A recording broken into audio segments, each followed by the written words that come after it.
According to Inside EVs, Hyundai is offering incentives for buyers of its refreshed 2025 Ioniq 5.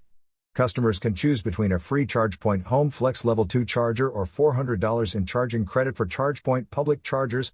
Buyers of the sportier Ioniq 5N receive $450 in charging credits instead. However, installation for the home charger is not included in the offer.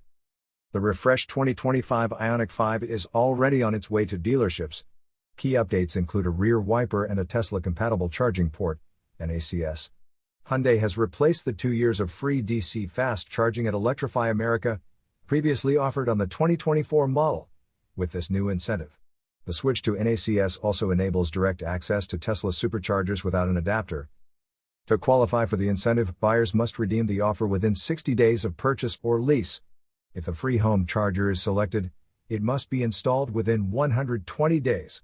Hyundai's home marketplace can assist with installation and match local rebates for home charging solutions. You are listening to UON News.